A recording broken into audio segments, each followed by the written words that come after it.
Chapter 11, Play Tactics, I Am Your Ancestor. If Wang Yao hadn't sent a red police spy, Wagadan's strategy might have succeeded. Even if Wang Yao believed that the red police corps that was attacked by surprise could immediately organize a counter-attack to defeat the enemy who attacked at night, the red police corps would definitely cause a lot of damage, which was very big for Wang Yao, who had only 1,000 troops. Loss. If it was someone else, you might have succeeded, but unfortunately, we Chinese have known this trick 2,000 years ago. Wang Yao looked at the map, and the staff used the intelligence that spy number 23 passed through to outline the enemy's so-called enemy. Defense, sneered. I was going to trouble you for a few days after I took the gold mine, but since you can't wait to die, don't blame me for being rude. Wang Yao immediately ordered, power the front-line troops and prepare to meet the enemy. It's better to leave these thousands of people here for me. Yes. Xue Baikan immediately turned on the communicator and sent an order to the front line. Contact Spy 23 and ask where is the enemy's camp. Let the Nighthawk helicopter team prepare to transport an infantry company to their home. Order the Black Hawk fighter squads and the Raider fighter squads to lift off, ready to support front-line battles. Yes. As the order was issued, an infantry company that had just been produced in the Red Police base quickly moved into action, brought full armor to the Air Force headquarters, and boarded a Nighthawk helicopter. With the 33-person capacity of the Nighthawk helicopter, it only takes 2 waves of transportation to transport a 160-person infantry company, together with their equipment, to the designated target area. In addition, on the temporary airfield, 3 Black Hawk fighter jets and 3 intruder attack aircraft loaded with ammunition, lifted off in the dark, and began to circle around the base, waiting for the next order to enter the battlefield. Gold mine.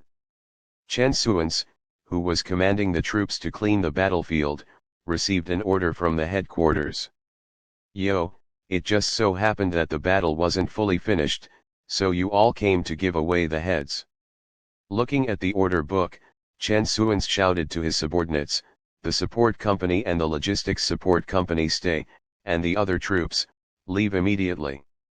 After the order was issued, the Red Police infantry quickly returned to their respective companies, drove out of the mine, and headed north.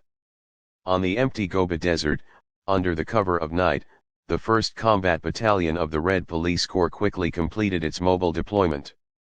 The 3 infantry companies were separated by a 10-kilometer front. 12 tanks cooperated in groups of 2. The tanks were surrounded by Red Police infantry.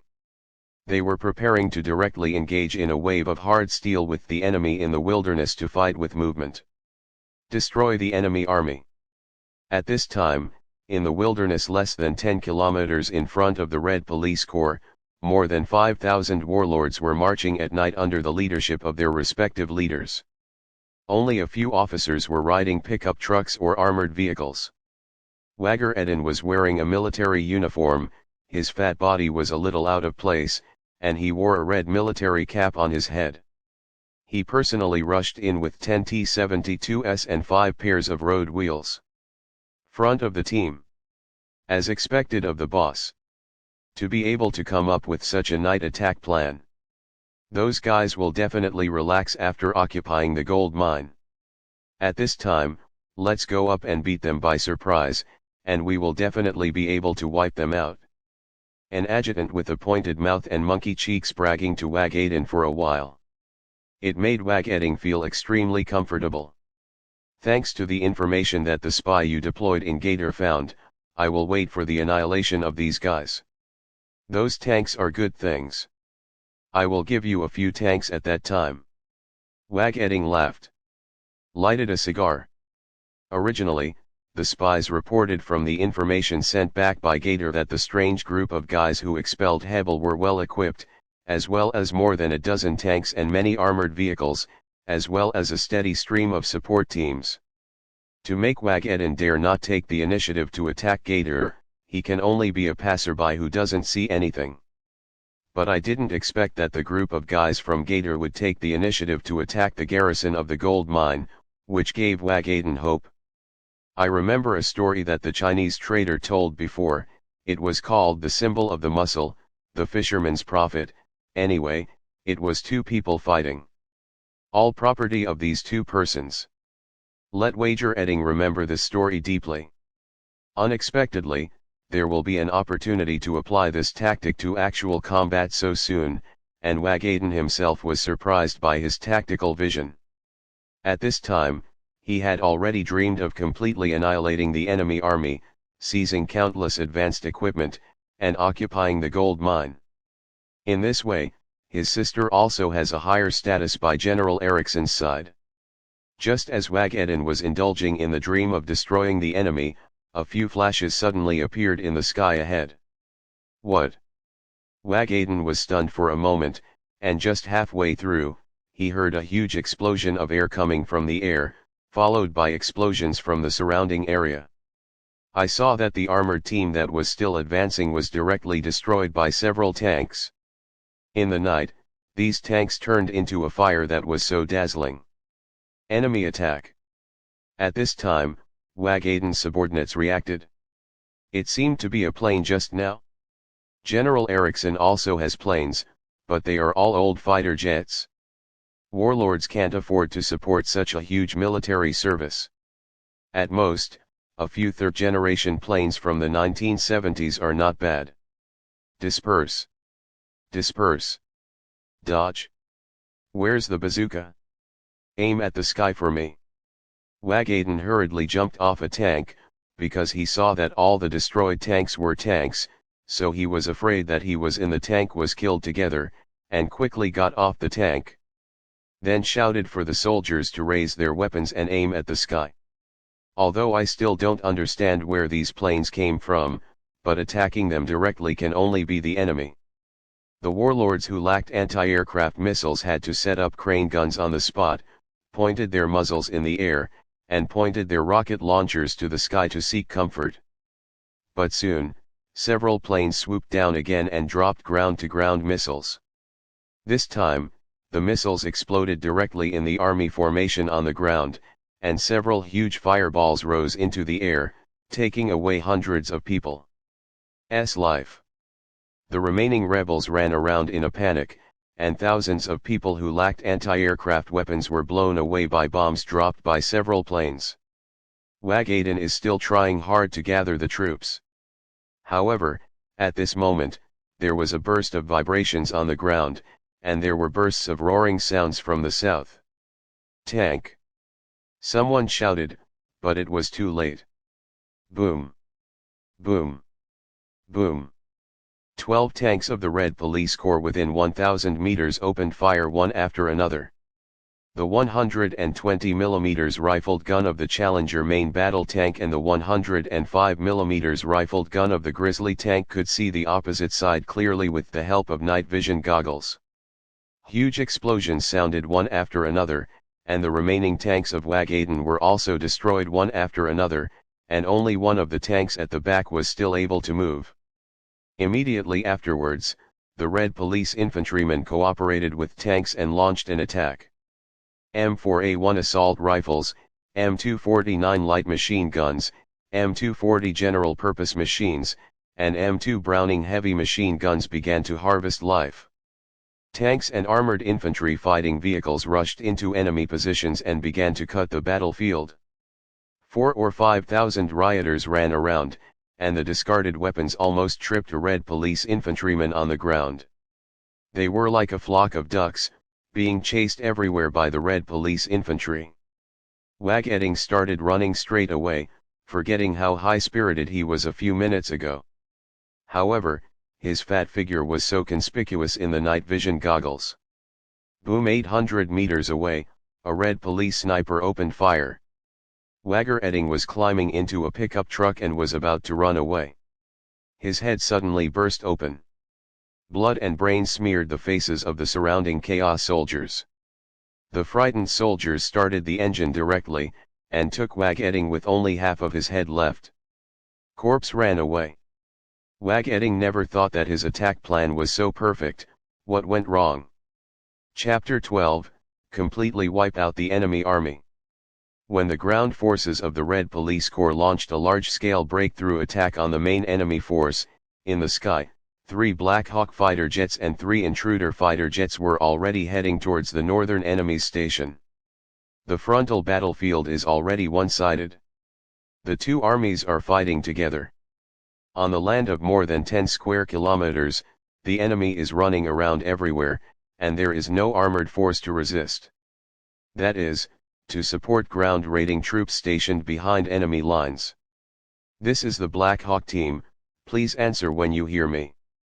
The team leader driving the Black Hawk fighter used communication equipment to contact the ground raiding force that had been transported by the Nighthawk helicopter to the enemy's rear station.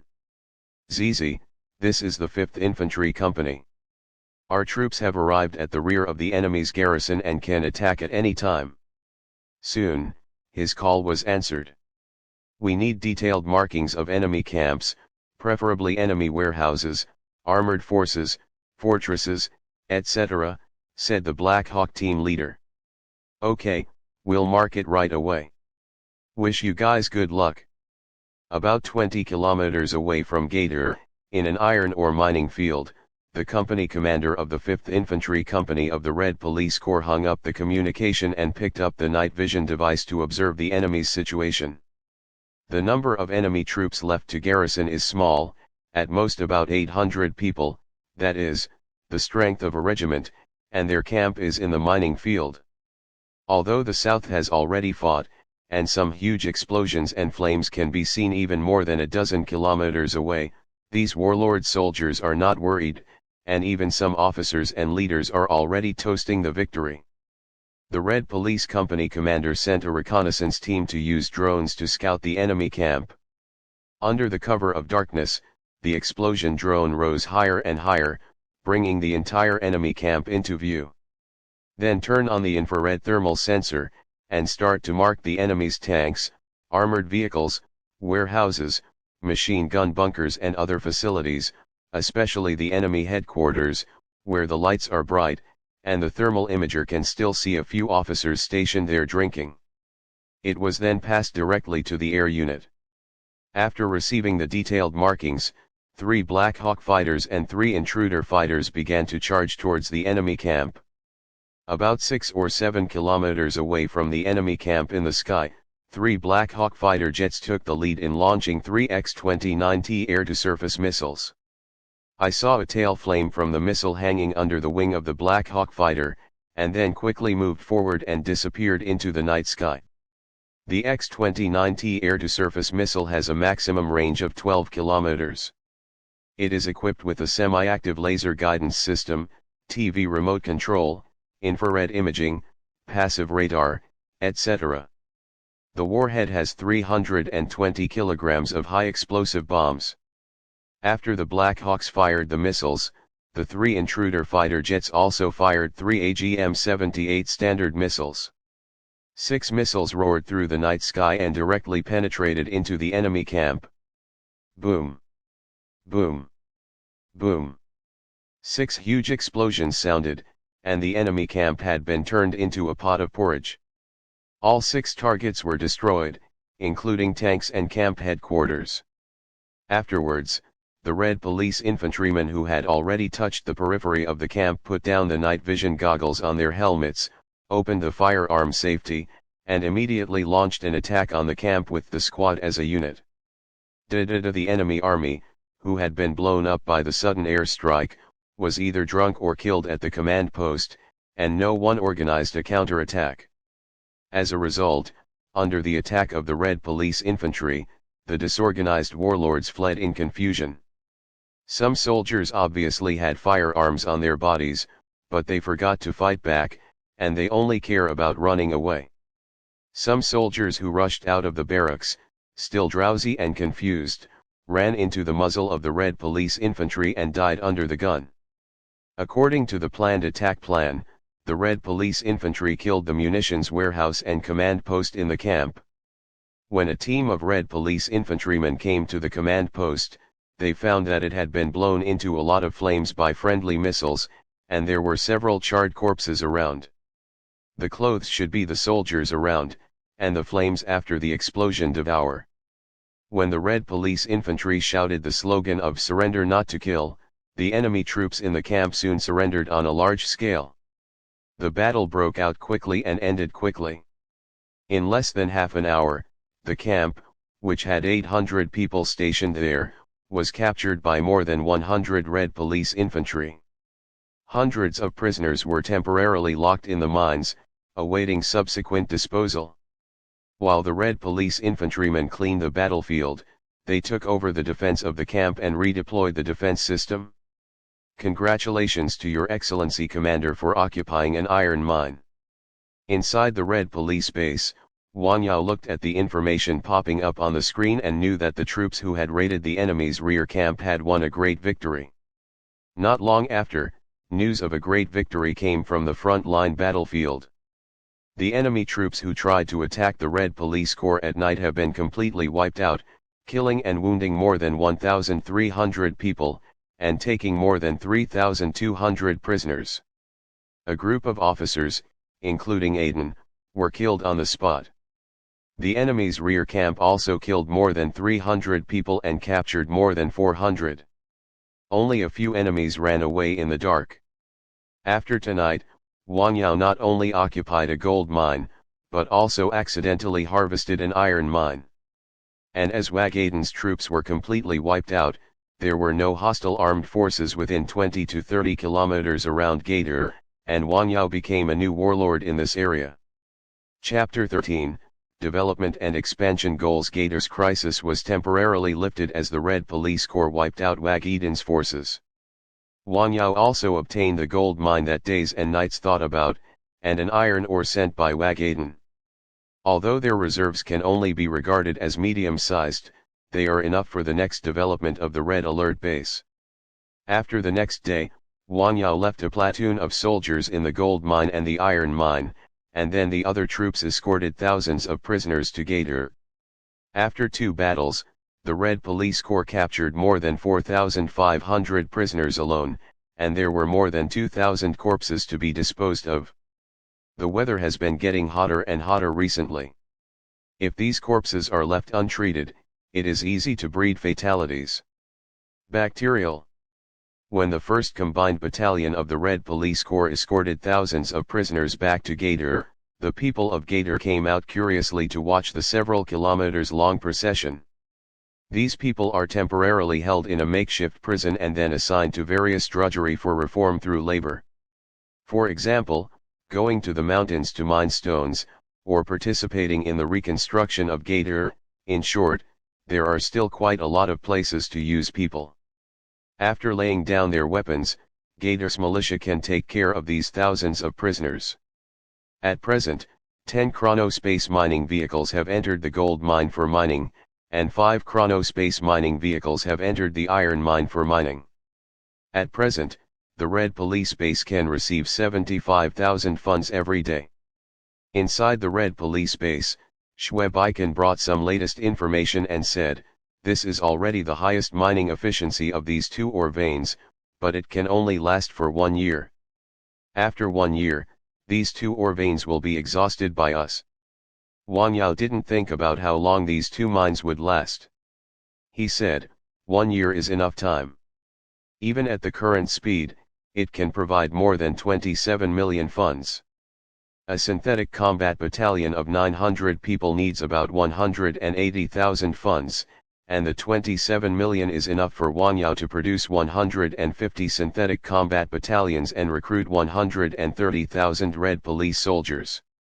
As far as the excellent matching mechanism of the Black State is concerned, if there are 130,000 Red Police soldiers in the Army and Air Force, Wang Yao can traverse the entire Black State. Is the demographic data of the Gator region out? Wang Yao asked. Although it is only a small city, it is the first city under Wang Yao's rule after all. In the interest of farmers, Wang Yao still wants to develop the local area. Xue Baikan turned over the tablet in his hand and said, "After the war, there are only about 9,600 people in Gator City. In the entire Gator area, there are 18 small villages and tribes with a population of 1,000 people. The population of the entire Gator region is about 100,000. The population of the entire Gard province is about 900,000. The northern province of Kuban has a population of about 1.2 million. Xue Baikan connected his tablet to the base's network and enlarged a screen for Wang Yao. This is the topographic map of the whole country. Xue Baikan pointed to the middle of the map and said, bounded by the plateau in the middle, the southern part of the country is densely populated, especially the plains and forest areas officially controlled by the country, with a population of more than 10 million. Then there is the northern autonomous region, because it is close to the Gulf of Aden, the mountains are heavy, blocking the sea breeze from the north, there are many oases among these mountains, and the entire northern autonomous region of Sokoku has a population of 3.5 million. Looking at the deserted northern area on the map, it is no wonder that the great warlord Sag of Gal province is going to fight to the south. 95% of the plains and forest areas of Suo Kingdom are in the southern area. Except for the yellow sand and the Gobi in the north, only this leaves the Gulf of Aden as an advantage. But it also gave Wang Yao a chance to develop. There are so many deserts in the north, there should be a lot of ore and oil resources, right? Wang Yao looked at the northern part of Suo country, especially the area around him. Xue Baikan said, because the country has been in war for decades, the local resource exploration is still in the information of 30 years ago, there is no update, and no large exploration companies dare to come here, so these areas are currently undeveloped. Area. Through the information collected by Xue Baikan, Wang Yao probably has a general understanding of Suoguo. In addition to decades of warlord melee and pirates, which made it impossible to bring here, Suoguo is actually quite rich in resources, not to mention that most of Suoguo's areas are deserts. There are large forests and plains in the south, with 8.2 million hectares of arable land, but only over 1 million hectares of arable land, with an annual output of only 230,000 tons of grain. Even if the low yield is calculated at 500 caddies of rice or corn per mu, 1 hectare of 15 mu is 7,500 caddies, or about 3.75 tons, and 1 million hectares of arable land can produce 3.7 million tons of grain. According to an adult's demand of 2 caddies a day and 700 caddies a year, the 3.7 million tons of grain produced by 1 million hectares of arable land is enough to meet the rations of 10 million people. In addition, the coastline of Somalia is 3,200 kilometers long, rich in fish resources, and the animal husbandry industry, which is the mainstay of the economy, is one of the countries with the most livestock per capita. There are more than 7 million camels alone, and several million more cattle and other livestock. It is simply a geographical environment where God appreciates food. It can also become the poorest and most hungry region in the world, and it is conceivable how much cholera was affected by the war. Next, first set a small goal to end the Sioux country war. Bring Sioux country under my rule. Wang Yao stretched out his hand, as if to hold the entire Sioux country on the map in his hand. Then, order the chariot factory to produce a few more chronospace mining vehicles to explore the surrounding resources. 2 ore veins are too few. We need more resources. I don't want to wait a year to produce 130,000.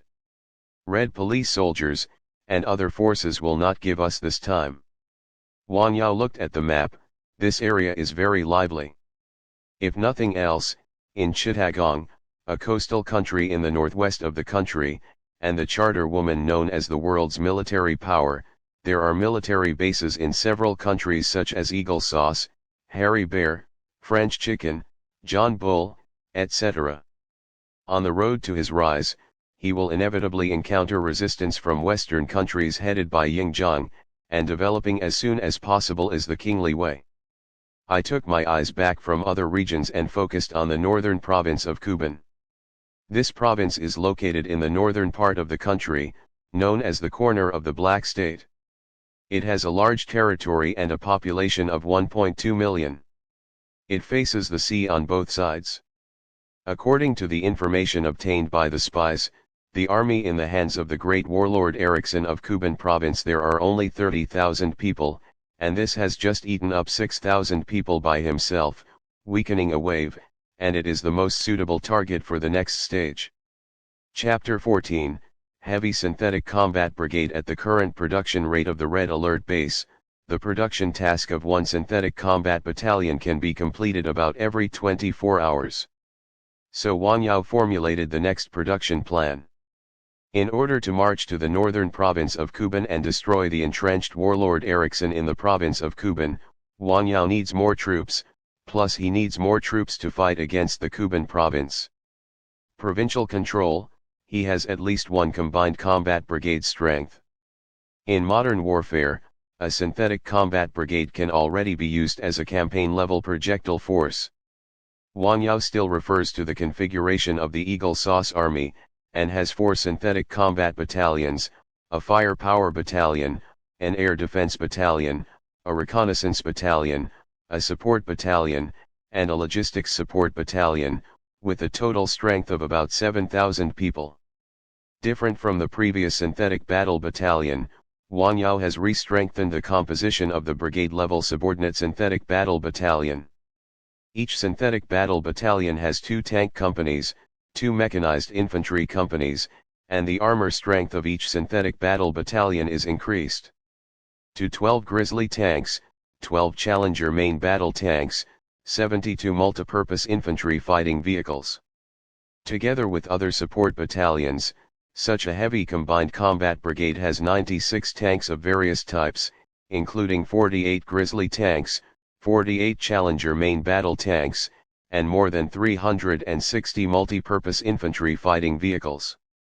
In terms of long-range firepower, in addition to the 12 105 mm wheeled howitzers of the 4 combined combat battalions, the brigade-level firepower battalion also added 18 M777 ultralight 155 mm towed howitzers and 12 M270 multiple rocket launchers.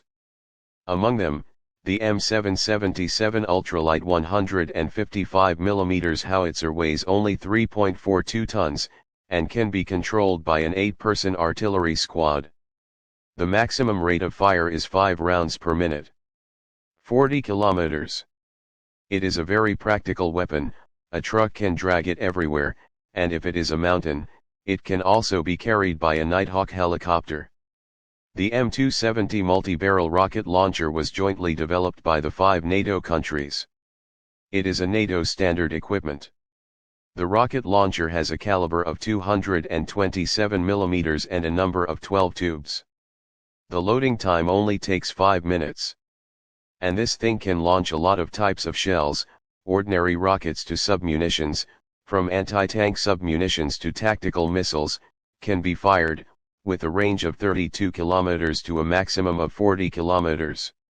In terms of air defense battalion, it is equipped with 24 Msharad field air defense armored vehicles, each equipped with a set of 4 mounted Stinger infrared guided surface-to-air missiles and a set of 2 mounted Longbow Hellfire millimeter-wave anti-aircraft missiles. Tank missiles are located on the left and right sides of the turret. The armored vehicle's main turret is also equipped with a 30 mm M230 cannon and a Boat 7.62 mm M240 side-by-side machine gun, which is mainly used for armored vehicle self-defense. Such a heavy combat brigade, even a heavy combat brigade of the same level of the Marine Corps that encountered Eagle Sauce, would definitely not benefit from it. The scale of 9 battalions, at the current production rate, could have completed production in 10 days, but the funds were insufficient, only 75,000 funds were recorded every day, and 1 battalion now exceeds 200,000 funds and requires 20 genius to complete production tasks. So Wang Yao accelerated the production of superspace mining vehicles, just to let these mining vehicles go everywhere to find mines. The superspace mining vehicle has 3 black technologies. One is the ability to teleport over a short distance, that is, the ability to teleport home directly after mining in the game. The second is mineral detection, which is much more advanced than the current world's mineral detection skills. Minerals within 2 kilometers underground cannot be hidden on its detectors. Third, as long as the ore vein is found, even if it is only a few million tons, the super space mining vehicle can directly start drilling holes and drill into the ore vein to mine raw ore wildly. In just one day, the 5 chrono mining vehicles sent by Wang Yao discovered 1 copper mine, 1 iron mine and 2 coal mines one after another. After determining the location of the ore vein, continue to produce the super space mining vehicle, go to the crazy mining vein, increase the funds, and strive to complete the production and formation of the first heavy synthetic combat brigade within 12 days. With such a heavy synthetic combat brigade, Wang Yao could almost walk sideways in the Black State. Report, Commander. 2 convoys have come from the west, and I hope they can borrow the way. Just as Wang Yao was looking at his production sequence, thinking about what the army had to add, a red police officer brought a new news. Convoy. Borrowing road. Where did they come from? Wang Yao asked curiously. The red police staff clicked a few times on the base's console, and a surveillance screen appeared directly on the screen. This is the picture sent back by the garrison deployed in Gator. The red police staff said, according to the report of the battalion commander Chen Xian of the front line, the 2 convoys came from the chaotic areas of Harlem and Harran respectively. Having said that, the red police staff opened the map and marked the 2 cities on the map. These are 2 cities located 80 kilometers northwest and 70 kilometers southwest of Gator, which belong to 2 provinces, Vien and Arnold. Although these 2 provinces are nominally under the jurisdiction of the Northern Autonomous Region, in fact, because of the large number of tribes in this area, they are also bordered by Kuban Province and Gar Province, and they are in the intersection of the 3 forces. These 2 provinces are rich in frankincense and myrrh, which are the backbone of the local economy. It is said that the production of frankincense and myrrh in the whole country accounts for half of the world's total production. Although there is a coastline in the north of Vien Province, both Harlem and Harlan are inland areas.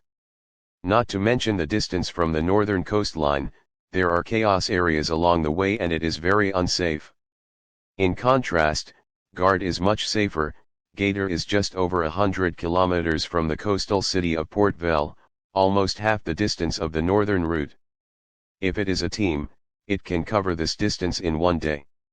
Chapter 15, Active Red Alert Spies in Gator. In the government reception building, Rhodes, the mayor of Gator, was sitting opposite 2 old men in white robes. I didn't expect such a big change in Gator after we said goodbye last time. One of the one-eyed old people glanced at the civilians outside the window who were still busy repairing the city, and sighed. Although the war in Gator is over, the pain caused by the war is still painful for the local people, and the houses destroyed by the war also need to be repaired, and the rubble and bricks that have been bombed everywhere also need clean up. However, a group of prisoners are doing these coolies under the command of the militia, and ordinary people have gradually returned to their daily lives. For those Red Police Corps soldiers who are fully armed, patrolling and maintaining law and order in the city, they are no longer so afraid and resistant. They didn't embarrass you, did they? Another old man in a black hat asked. Their tribes are often blackmailed by warlords in the chaotic area where the 3 forces meet, so they are very disgusted with these armed men, but because the tribes are weak, they can only squeeze internally, exchanging commodities for money, food, and protection. Nothing. Rode poured a glass of water for the 2 of them and said, although they are soldiers, they have done nothing to the civilians, and their officers do not accept any bribes. Instead, we are all a little surprised. If the army can stay here for a long time, it will not be bad. After these few days of experience, Rhodes has gradually calmed down, and like ordinary people in Gator, he has gradually become accustomed to their existence. Every soldier, even an officer of the Red Police Corps, has strict discipline and conduct. Even the battalion commander stationed in Gator never asked about the civil affairs of Gator, but only sent some infantry to the area where prisoners' work is patrolled. Under the influence of the Red Police Corps, Gator's officials were also cautious and did not dare to embezzle.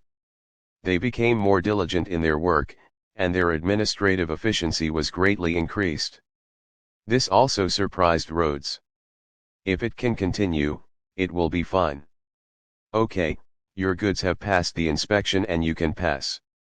Just as the three of them were chatting about the situation in the area, Chen Suans walked in and said, "But you have to pay a toll. 1/10 of the local purchase price." Hearing that only a toll was paid, the two elders of the tribe nodded happily. "Okay, my lord, is it to the military?" "Leave it to the tax department of the town." Chen Suans looked at Rhodes and said, "Your Excellency Commander asks Mr. Rhodes to train more government officials, so that in the future, the military staff will help with statistics." Sorry, the training of government officials will be on the agenda." Rhodes apologized repeatedly. "Hey, don't I remember that Gator has a lot of government officials?" the one-eyed old man asked curiously. "In the past, when they passed Gator, they would also pay a toll, but it was the Sarge warlord who ruled here. The former government officials either died in the war, and most of those who didn't died were sent to the countryside." Rhodes sighed. After Gator lifted the crisis, in order to increase his control over the ruling area, Wang Yao asked Rhodes to send some government officials from Gator, each with 3 militiamen, to 18 villages, and then 2 selected from the villages. People with high moral character, set up village-level local departments. This can greatly strengthen the ruling power of the Red Police Corps, disintegrate local tribal forces, centralize local power, and make government decrees go through thoroughly. However, in order to avoid arousing the resistance of the local tribal forces, Wang Yao also gave a sweet jujube while hitting the stick, which is to promise to solve the problem of food shortage within 2 years. Food is the #1 problem in Suakuo and even most of He is Who. Since the new ruler Wang Yao promised to solve the food problem, there is no reason for the local tribes to refuse. So Wang Yao's basic rule has laid the foundation. As long as the promise is fulfilled and it continues to develop for the better, ordinary people will become more and more towards Wang Yao's ruling group. The 2 elders of the tribe returned to the convoy, and after chatting with the head of the convoy in charge of security for a while, they were surprised to learn that the other party did not take the card. After paying a toll, the 2 elderly people waited for a while with the convoy, waiting for some team members to take care of personal hygiene. After all the team members came back, they counted the number of people on the road to the east coast. However, in the team, there were several young tribesmen, who were not very talkative at first, but became very curious to inquire about various news with their teammates. The teammates didn't doubt either, just when they wanted to open their eyes and said a lot. In the Gardar garrison camp, a Red Police spy chief came to Chen Suan's office and asked, "What should I do with those teenagers? Let them go to the quarry to work first, send someone to monitor them, and let them join the militia after they are calmed down." Chen Suan said lightly, "Okay." At the same time, in Port Bell, more than 100 kilometers away, the fleet from Datang was docking. On the dock, the overseas Chinese who had been waiting for a long time happily raised the flag of Datang and cheered. Teams of Marines disembarked from the ship and deployed defenses at the pier. The diplomatic envoys of the 2 countries were also talking at the pier. After passing the security check, a Chinese began to board the ship. After many days of trepidation, they saw the ships of the motherland are finally at ease. At the back of this group of Chinese, more than a dozen Chinese employees from Zhaiqiang fertilizer factory were also waiting in line. One of the fat men with glasses who looked polite saw the warship of the motherland with a smile on the corner of his mouth, but he did not forget to turn his head and said to the employees, "Everyone remember, Wang Yao disappeared by himself, we have been waiting for a long time. He was forced to retreat without waiting for him." Understood. The employees replied in twos and threes. After all, it was their fault for this matter. When they heard the gunshots, they drove away without waiting for the appointed time. Now that Wang Yao's life and death are unknown, they didn't want to be left with the responsibility of abandoning him. So after staying in Bell Harbor for 2 days, seeing that Wang Yao didn't come here, Li Wenquan made up a reason, and everyone acquiesced. "Hello, are you Mr. Li Wenquan?" At this moment, a young man in a suit stopped Li Wenquan. Li Wenquan was a little wary. What do you have to do with Li Wenquan? But looking at the surrounding Marines, he also determined that the other party did not dare to do things here. "Oh, I'm an employee of Citibank in Guard Province. You have a transfer that entered the system from the city of Gadir. The military conflict there has temporarily ended. We need to check the business," the employee said. Li Wenquan was suddenly shocked. As the factory manager, he also made a huge sum of money in Gadir, such as falsely reporting the production, and then sold the concealed production to some local big landlords or tribes. When Wang Yao went to deposit for the company, he also deposited his share. After all, if a war broke out, carrying a huge sum of money on him could easily lead to danger. Li Wenquan looked at the team and then at a car indicated by the other side, struggling desperately in his mind. If you leave like this, in case there is a problem with that money, you will be in vain for the year in He is Who. Moreover, the fleet and marines of the motherland are at the dock, and they dare not do anything out of the ordinary. In the end, his greed for money overcame his fear. Li Wenquan explained to his subordinates, especially if he did not come back within an hour, he would report to the Marine Corps that he was hijacked by terrorists. "Then follow this man." The two entered a car one after the other. As soon as the car started, Li Wenquan was pointed at by a gun. "What are you doing?" "I'm a citizen of the Tang dynasty." Li Wenquan looked at the muzzle of the gun on his head and exclaimed, full of remorse. "I saw," the man said slowly, "our boss wants to greet you." "Boss? Who is your boss?" Li Wenquan panicked. "I didn't offend anyone in Suakyo. Our boss's name is Wang Yao." The man smiled. "Wang Yao?" Hearing this name, Li Wenquan seemed to have fallen into an ice cave, all the hair on his body stood upright, and a coolness rushed to his heart. Chapter 16, Warlord Erickson. Baso Sa is a port city in the northern part of Kuban Province, as well as the largest city in Kuban Province, the provincial capital of Kuban. This place has been occupied by the warlord Erickson. Erickson, who rose in troubled times, lived in the south more than 10 years ago. Later, because he was ostracized, he was appointed as the sheriff of Baso Sa city in Kuban Province. Ban Province was caught in a melee, with more than a dozen warlords large and small. It took Erickson 5 years to stand out from these warlords, relying on the mastery of a port city like Baso Sa, which has more advantages than other warlords. On this day, Erickson was in a state of drunkenness in his seaside mansion.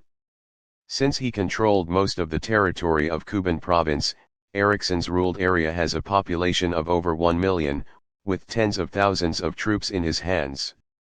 After becoming a warlord, he has lived a happy life. The autonomous region in the northwest is separated from itself by a chaotic area, and it is also harassed by the guerrillas supported by the Serbian state, and has no plans to expand its power at all. The government army in the south also has many internal factions, and the struggle is brutal. Moreover, there are 3 plateau provinces including Gar province between Kuban province. The government army itself has not solved its own problems. Not to mention the northern province of Kuban. Under such circumstances, Erickson relied on several port cities to squeeze the people internally, mainly exporting animal husbandry and mineral resources, and externally relying on Western countries in exchange for support. In this way, Erickson don't get too comfortable in Kuban for the past few years. The entire Kuban province is like his independent kingdom, and the wealth he has plundered can even fill this seaside villa, and he can have whatever beauty he wants to serve him. For example, now, Eriksson is by the pool, enjoying the service of a group of beautiful women. Just when Eriksson was playing with the beauties, an officer came in and reported, "General, the latest information from the south, Wagedin's troops were wiped out in Gadir, and only a few were left. Hundreds of people escaped, and Wagedin was killed." Eriksson, who was playing with the beauties, said impatiently, "Is it from Sag?" The warlord Sag in the province of Dol has recently been busy expanding to the south and is at war with the other two provinces on the plateau.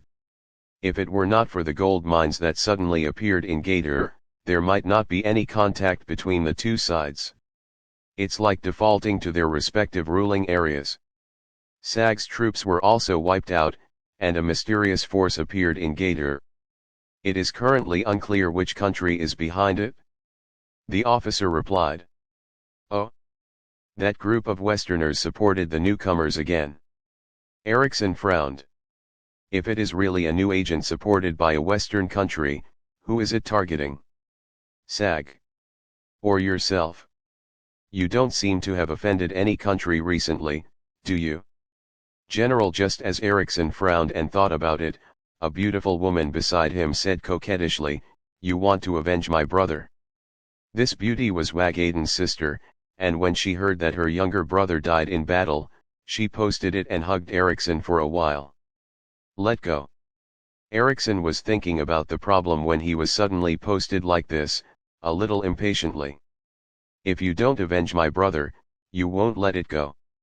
The beauty continued to act coquettishly, relying on her beauty. Eriksson, who was a little irritated by the entanglement, got up, walked to the trusted officer, pulled out the pistol from the officer's waist, and shot Wagedin's sister in the head with one shot. "If that's the case, then go down and accompany him." After speaking, Eriksson sat down on the chair beside him without even looking at the corpse lying in the pool. A group of surprised beauties moved away from the pool, which had been stained with blood, and shivered aside. The trusted officer commanded several servants to take out the corpse for disposal, and then clean the swimming pool with water. Obviously, this is not the first time Eriksson has done this. Women who are tired of playing with him are either sent to his subordinates, or they don't know how to live or die. Harald, what do you think? Eriksson lay on the chair, put the pistol on the table, picked up a bunch of grapes, and asked the trusted officer just now while eating. The officer named Harald said solemnly, "No matter who controls Gadir, we must clean him up, otherwise it will be much more troublesome when he grows up, but fortunately he is inland, even if there are people behind him. The support of a certain Western country is also limited." Eriksson nodded. Kuban is too small to hold two proxy warlords. What's more, next to him, Sag doesn't have time to clean up, so let me clean up. By the way, I can take Gadir here, and I can increase my income. You go to Shaban city to transfer 3 divisions. After thinking about it, Eriksson said, "If Sag is severely damaged in the Akadu Plateau, take the opportunity to take down the Gar province.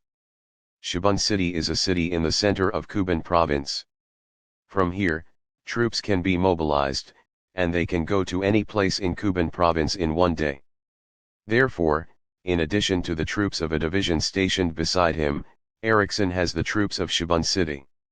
It is the most.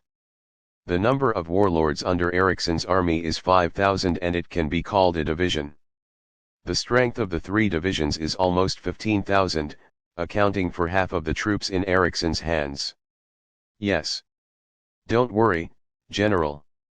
Guaranteed to complete the mission." Harald was excited. The opportunity to lead the army alone this time was too rare. But he also knew that Eriksson actually wanted to use this incident to break the tacit understanding with the Sag warlord. It is a trivial matter to deal with the newly emerging small warlord in Gadir. If his army of 15,000 people goes south, he can directly crush him and then occupy Gadir. Instead, the focus of this operation was that after the occupation of Gadir, if Sag was hit hard by the warlords on the plateau when he marched into the Akadu plateau, it would be a once-in-a-lifetime opportunity. Taking advantage of Sage's greatly reduced strength, he will kill him directly. Of course, the premise of all this is to quickly remove the new warlords emerging from the small town of Gator. In this regard, Harel is not too worried, because in the eyes of the soldiers who have received regular military training, Wagaden is simply a straw bag. Chapter 17, Is this a gift? The mobilization of 15,000 troops is not a simple matter. However, the warlord troops also have one advantage of the warlord troops, that is, they have very little equipment, unlike the regular armies of various countries, which need strong logistical maintenance. This protects morale. So Harel took Ericsson's order and brought a company of guards to Shibun City. After having some exchanges with several division commanders and regiment leaders stationed in Shibun, it was quickly determined. Military plan. But no matter what, it was 15,000 people. It took 3 days for these troops to gather together, and then they went in the direction of Gator along the road. 15,000 people walked out of the 20-kilometer team sporadically, and then the team got tired after walking less than 20 kilometers and didn't say anything. That is to say, for the troop of 15,000 people, the leading troop had to rest after walking less than 20 kilometers, and the troop behind the tail had not yet opened in Shibun City. It was so noisy in the evening, Harel had no choice but to order a rest. The distance from Shibun to Gator is more than 150 kilometers. With the current marching speed of 15,000 people, no one can finish it in 8 or 9 days. Harel only prayed to God that it would not rain, and hoped to finish the journey in about 10 days. Just when Harel prayed for God's blessing, in a building with a good view on the outskirts of Shibun City, several Red police spies disguised as local residents were carefully observing the unit with night vision devices. The number of people is about 15,000. The commander is Harel, a close associate of Ericsson. The equipment is mainly light weapons, and there are a small number of tanks and armored vehicles, T-72, 59, T-62, T-55. How come there are T-34s? Exclaimed a Red Alert spy who was counting. Good guy, an ancient artifact? Let me be healthy. Another Red police spy also came over curiously. Soviet equipment and tanks are famous for their simplicity and durability, and have a wide audience in backward countries and regions. For example, the T-72 is a third-generation main battle tank. Even backward countries such as Suago have purchased them. The government army has purchased 30 vehicles, not to mention the local warlords. They themselves rely on some countries' support. Since the disintegration of the Great Soviet Union, a lot of good equipment has been sold to backward countries and regions at the price of cabbage. After the statistics were completed, the Red police spies immediately passed the information to the headquarters through the radio. At this time, Li Wenquan was detained in a tent in the Red police base. Li Wenquan was bound by his hands and was transported back all the way in the car. Seeing that his fertilizer factory was gone in just a few days, it was turned into a military base, filled with soldiers with live ammunition, and all kinds of tanks and armored vehicles that he had never seen before. Li Wenquan was so scared that his pants were almost wet. I said loudly, let's work together for a year anyway, here is the chaotic Suakyo. Wang Yao opened the tent and came to the seat opposite Li Wenquan, looking at the former boss in front of him. He didn't seem to have sinned him. Wang Yao. Wang big brother, I really didn't mean it. Gator shot. If we don't run away, so many of us may not be able to run away, you treat me as a fart and give me, is it okay to let it go? Li Wenquan looked at the familiar young man in front of him wearing a military uniform, followed by a few soldiers with live ammunition to protect him. For fear that the other party would kill him, he repeatedly begged for mercy. Wang Yao got up, walked left and right, looked at Li Wenquan, who was sweating with fear, and said, it's not like we haven't heard gunshots in Suakyo this year. Even though the disaster is imminent, you don't even have any news. Stay, Why am I going to save money for you guys, only to find out that all of you are gone? My brother's heart is broken. Brother Wang. Don't you have a car? We have been waiting for you at Port Bell for 2 days. But you haven't come back. We thought you were already. This can't be our fault. Those warlords are to blame. They are going to fight, so many of us here are in danger. Li Wenquan cried and shied away from responsibility. Isn't my life in danger? Wang Yao cursed. Puff. Li Wenquan knelt down directly. Don't kill me. Don't kill me. Brother Wang. Please don't kill me. I am old and young, and my child is only 2 years old. I can't live without my father. Li Wenquan knelt on the ground, crawled over and hugged Wang Yao's thigh, pleading bitterly. Don't worry, I won't kill you. Wang Yao reached out and patted Li Wenquan's face. Just when Li Wenquan was pleasantly surprised, he heard a more cruel sentence. Send him to the mining area for me to dig. When I remember, let's see if he is still alive. Wang Yao wrote lightly. Yes.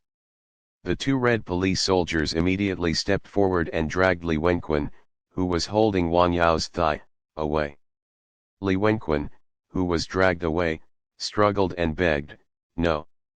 Brother Wang. Forgive me. I dare not. Brother Wang. For the sake of our colleagues, please forgive me for 1 year. Brother Wang. Ah. What? After the sound disappeared completely, Wang Yao lit a cigarette for himself and exhaled heavily. Mining is hard work. Li Wenquan has a fat head and big ears. If mining is dead, then Wang Yao will not be blamed. If mining is not dead, wait until Wang Yao remembers it. Report Commander. Spy number 5 and number 6 sent information, and the warlord troops in Shabun City left the city, targeting Gator City. At this time, a red police staff officer found the latest information with the latest information. Wang Yao. Wang Yao took the tablet and opened the information on it to check. 15,000 people, 26 tanks, 33 armored vehicles, and more than 50 pickups. Wang Yao looked at the photos taken by the red police spies on the screen. There were only a few better equipped ones. The T-72 tank, without even an external armor, was dirty and bad. At first glance, it was a classic car from decades ago. These people are here to send people's heads, aren't they? Wang Yao sneered and said to the red police staff, order the front-line troops to enter the first-level combat readiness state, notify all the red police staff, and hold a combat meeting in half an hour. Yes. The red police staff stood at attention and saluted, and immediately went down to contact officers at all levels. Chapter 18, The Blitz Plan. Following Wang Yao's order, the front-line troops soon began to deploy defenses on the spot. The red police force stationed in Gator drove out of the city and began to deploy fortifications on the road north of the city, the only way to Gator.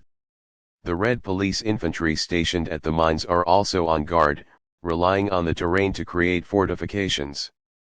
In the red police base, the red police forces that have been producing successively gradually moved out of the core factory area and started camps around the red police base. When Wang Yao returned to the red police base, the red police staff were already waiting here. In addition to the troops stationed around the red police base, the red police officers and staff officers of the front-line troops also participated in the combat meeting through video. Wang Yao sat in the upper seat, looked at his growing army, and nodded with satisfaction. After several days of development, he now has more than 4,000 red police soldiers in his hands, and the army's main battle force has formed the 3rd Synthetic Combat Battalion. The income has exceeded the mark of 200,000 funds per day. However, as the Chronospace mining vehicle has explored the ore veins around Gator, the resources of the entire Gator area have become very transparent. The daily entry of 200,000 funds is already the limit, and it is time to expand outwards. As Wang Yao nodded, the battle meeting was about to begin. Chief of Staff Xue Baikan stood up first and turned on the big screen of the base. It was a map of the entire northern Kuban province, which marked the current situation of the enemy. Xue Baikan pointed in the direction of Shibun city and reported, "At present, according to the spy, according to the information we sent back, all the enemy troops stationed in Shibun city have been dispatched. A total of 3 infantry divisions, 15,000 people, are coming along the road line in the direction of Gator. The commander of this unit is Harel, who is a trusted and beloved general of the great warlord Eriksson in Kuban province. He was demoted from the southern government army along with Eriksson to the direct line of Kuban province in the north. At present, it is known that this army of 15,000 people is mainly light infantry, equipped with 25 tanks of various types such as T-72, 33 armored vehicles, and more than 50 pickup trucks. No discovery was made. Individual missiles, the only anti-aircraft firepower is high-level dual-purpose machine guns and rocket launchers. There is no air force, but a few drones were found, but they are all modified civilian models, and they should be street goods." Pictures scrolled across the big screen, all of which were captured by lurking red police spies with spy cameras. The enemy did not expect that Wang Yao's spies had touched their eyes, and even had close-up pictures of tanks and armored vehicles. Looking at these warlord troops with axe and various light weapons and firearms, sitting on pickup trucks, they don't even have uniform clothes, and T-72 doesn't even have external armor, everyone just thinks they are a group of rabble. "Commander, give me a battalion. Within 7 days. I promise to defeat 15,000 people." The first to speak was the bald-headed Gord, Wang Yao's newly recruited major-level commander who can command a battalion of infantrymen. He currently serves as the battalion commander of the 3rd Combined Combat Battalion. "I said braised eggs, it's not easy to defeat them. The commander wants to control the entire Kuban province. Of course, it is best to wipe out the 15,000 people." Ma Hongzhen, the battalion commander of the 2nd Combat Battalion, smiled at Gord on the road. Gord's big bald head, coupled with his brown skin, does look like a braised egg, so officers at his level often call him braised egg. "If you don't have a beard, come and give me cover, and let's eat 15,000 people together." Gord pointed to Ma Hongzhen with a beard. "Isn't it easy to eat 15,000 people? The important thing is to see how the commander wants to fight this battle and to what extent." Ma Hongzhen gave Gord a roll of eyes. "This guy is a bit reckless." As Ma Hongzhen's words fell, the Red Police staff and officers who attended the meeting all looked at Wang Yao, their commander at the top. At this time, Wang Yao was carefully observing the military division of Kuban province. According to the information collected by the spies of the Red Police, the great warlord Eriksson has more than 30,000 troops in his hands. It is currently known that a division of 6,000 people has been annihilated outside the city of Gator, and 3 divisions of the city of Shibun have been annihilated. 15,000 people are on their way to Gator. So Eriksson only has about 10,000 people left. Except for the troops stationed in some cities, the army actually controlled by Eriksson is estimated to be only 1 division with 5 or 6,000 people. Wagaden's troops have 10 T-72s, a force of 6,000 people, which is considered to be a relatively powerful force in Eriksson's hands. Now the 3 divisions he has sent add up to less than 10 T-72s. -72, most of the other tanks are second-generation tanks. Wang Yao felt a little strange. Wagaden's equipment was much better than Hebel. But why did Eriksson put the few armored forces in his hands in a small town like Gator? The gold mine discovered by Gator is definitely not qualified for Eriksson to mobilize 1/6 of his troops. Wang Yao looked south along the map and saw Dole province. He frowned and asked, "Is there any information from the south?" "Report, Commander. The warlord Sag in Dole province is caught in a joint attack with several tribes and small warlords on the Akadu plateau." Xue Baikan reported.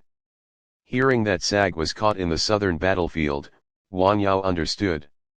It seems that Eriksson wants to take advantage of the fishermen, and wait for SAG to fight against the tribes and small warlords on the southern Akadu Plateau and lose their strength. Later, it went south to occupy the province of Dole and expanded its territory.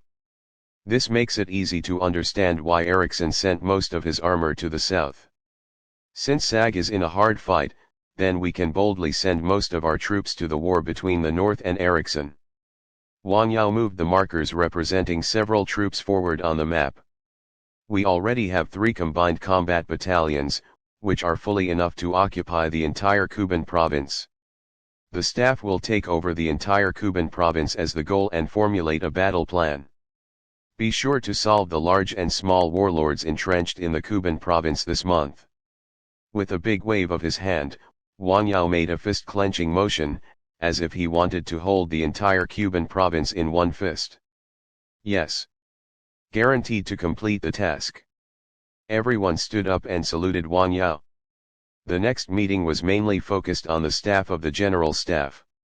They formulated a battle plan to quickly defeat the enemy and blitz Eriksson's base camp, an important port city in the northern part of Kuban province, Baso Sa. In the plan, the Red Police Corps will mobilize 2 combined combat battalions to face the 15,000 enemy troops coming from Shibun. Then a combined combat battalion, transported by the Air Force, went straight to the port of Baso Sa to try to annihilate Eriksson in one fell swoop.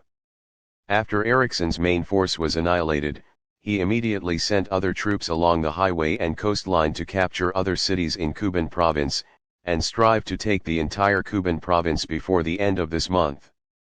Wang Yao personally named this plan the Blitz Plan. Chapter 19, all the way north. With the completion of the combat plan, Wang Yao gave an order, and all departments of the Red Police base began to operate efficiently. The 3rd Combined Combat Battalion went to the northern front of Gadir, where it merged with the 1st Combined Combat Battalion to form an assault force, with Chen Suans as the commander of the former enemy.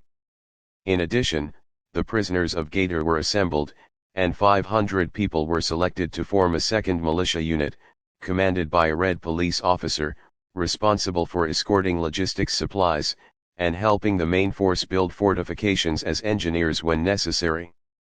In this way, the total number of front-line assault troops is about 2,300. They will not wait for the enemy in the northern suburbs of Gadir, but will take the initiative to attack, but that will have to wait for the enemy to enter a certain range. The elite troops in a full state assaulted the enemy troops that had been marching for several days, which was waiting for work. The 2nd Combined Combat Battalion will be waiting at the Red Alert base for the production of the Transport Aircraft Group. To transport a Combined Combat Battalion of 900 people, even if one Nighthawk can carry 33 people, 28 helicopters are needed. And a lot of heavy equipment can't be transported. The Nighthawk helicopter can only carry 6 tons, and it can transport 1 artillery at most. Tanks and armored vehicles are too heavy. Therefore, the tanks and armored vehicles of the combined battalion are either airdropped by large transport planes or run over by themselves. It is not too far from Gadir to the port of Baso Sa, just over 200 kilometers, and there are road connections. If you take the road, you only need to move at full speed. You can reach the port of Baso Sa in 4 hours.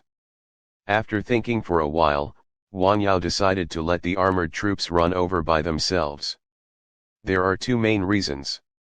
The first important reason is that Wang Yao doesn't want to expose his trump card too much. Even if he can drop nearly 1,000 people at a time, he can also drop heavy equipment such as main battle tanks, which will definitely attract the attention of all countries. Because the technology of airdropping main battle tanks is a unique skill that only Shang Sanchang can do, not even John Bull and Gallic Chicken. So Wang Yao is going to use airdropped heavy equipment as one of his cards. If a rogue country comes to fight him, it may play a surprising role.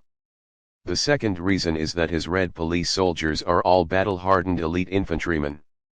They can travel 200 kilometers in 4 hours, which may be very difficult in the eyes of other countries' troops, and after driving, they will be extremely difficult. Parts of the army still need to be refurbished. But for the Red Police force, running for 200 kilometers and immediately going into battle is just a form of strengthening training. The attacking troops are basically ready, and Wang Yao has not forgotten the defense works of the base.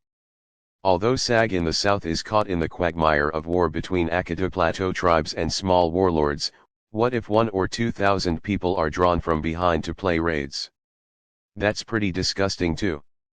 So Wang Yao ordered the Red Police base to increase production, and at the same time expanded the Red Police base's warning range to 20 kilometers, which has almost brought a small town under the rule of the Sag warlord in the south into the warning range.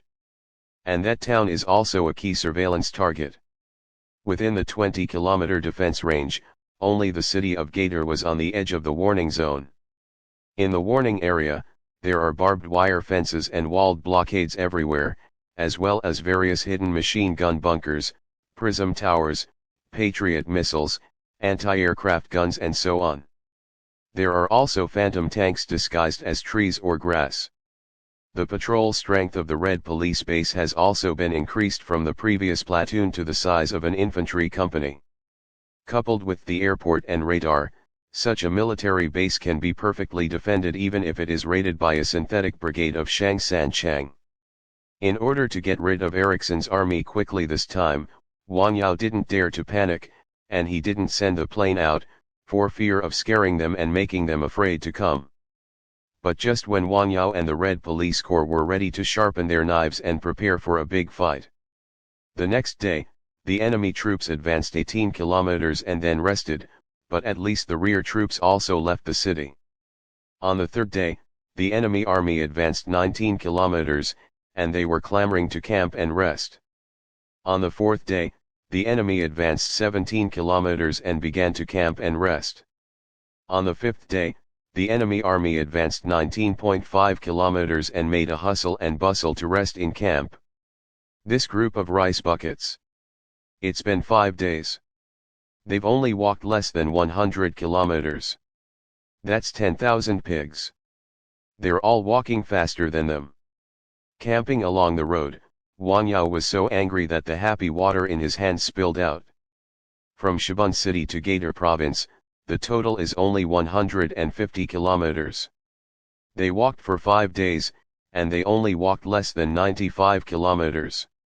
Wang Yao's synthetic brigade is almost finished. I have to sigh with emotion. The excellent matching mechanism in he is who has entered the 21st century, and the army rests when it walks less than 20 kilometers a day. Order the troops to attack tomorrow night. In the end, Wang Yao decided not to wait any longer. Since you don't come, I will take the initiative to attack. So, on the sixth day, when Harel led an army of 15,000 men and went another 18 kilometers and set up camp.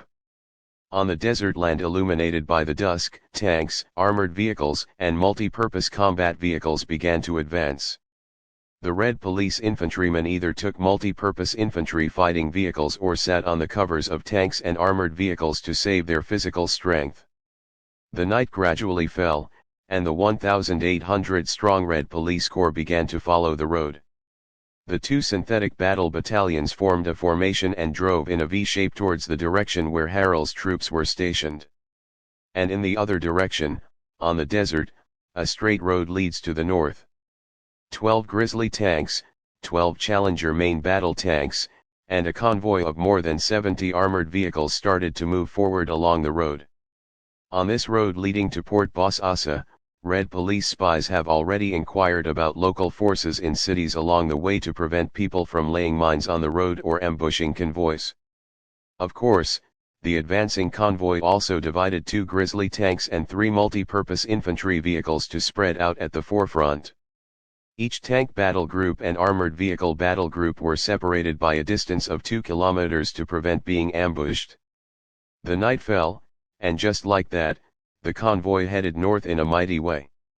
In the Red Police base, at the newly built airport, more than 30 Nighthawk helicopters were parked on the runway, and the huge wind pressure brought by the rotation of the propellers blew the surrounding small stones.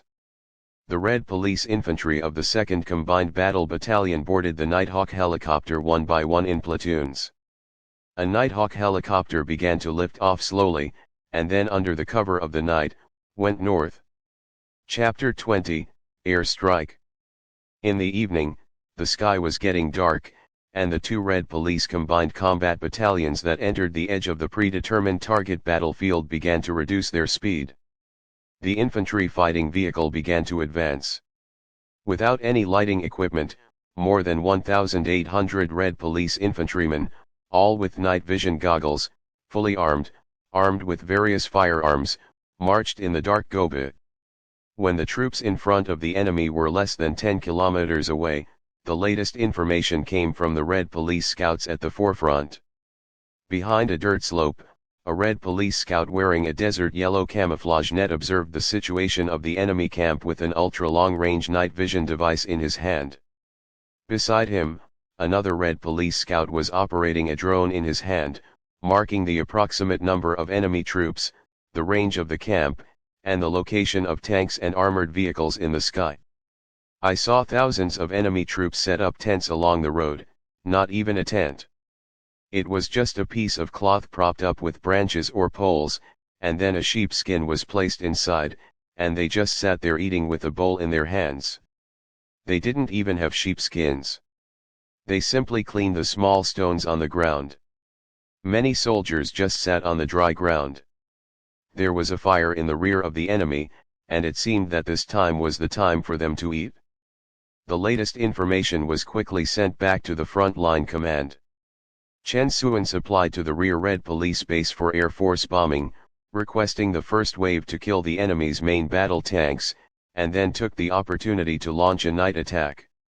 In the Red Police base, Wang Yao immediately agreed to Chen Suen's application. On the base runway, the newly produced planes are neatly arranged.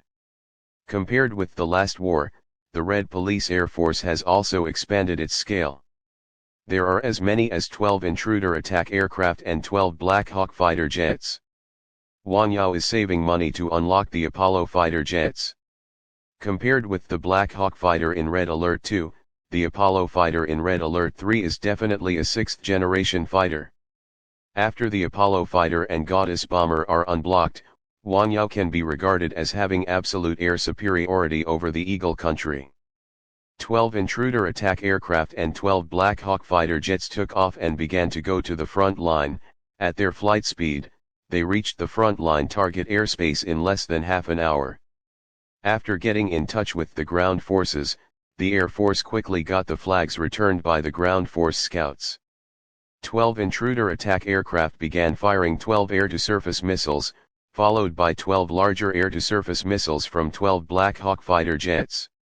A total of 24 missiles were piercing the night sky and breaking into enemy positions. The enemy, who didn't even have many anti-aircraft weapons, didn't even have the ability to scout the air. When they were finishing their meal, they were chatting in 2s and 3s and preparing to rest. First, 12 missiles burst into the formation with lightning speed. The explosions rang out in the enemy's formation. Huge flames shot into the sky, and the enemy who was about to rest was instantly stunned. Before they could react, another wave of 12 missiles struck, making up for the remaining tanks and armored vehicles of the enemy. The infantry division walking at the forefront has only about 5,000 people and is poorly equipped. A few T-72 tanks and Type 59 tanks are the trump cards.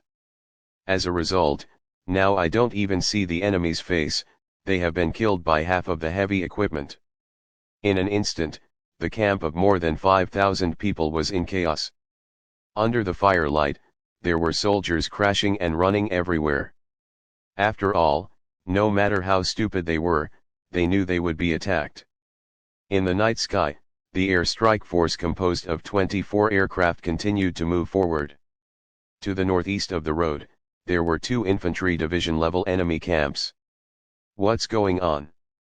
In the back, Harold just lay down and was about to exercise with a beautiful woman sent by a certain division commander, when he heard an explosion from outside, and ran out without even securing his pants. At this time, the soldiers of the infantry division where Harold was located were also awakened by the huge explosion. Looking at the front of the team, the camp where the vanguard was stationed suddenly burst into flames one after another, and suddenly fell into confusion. Where are their enemies? It's an air strike. The enemy has planes, a division commander pointed to the sky and said. As if to confirm his words, a few whistles came from the sky. Everyone hurriedly looked for a bunker, but in this desert, what kind of bunker could there be? Boom! Boom! Boom! Just as Harald was being escorted by the guards to avoid the missiles, the dozen or so missiles burst into the position, directly blowing up more than a dozen tanks and armored vehicles. Harald was lying on the ground, watching the few tanks and armored vehicles being blown into a pile of burning scrap metal, and said in surprise, "Damn! Who is our enemy?"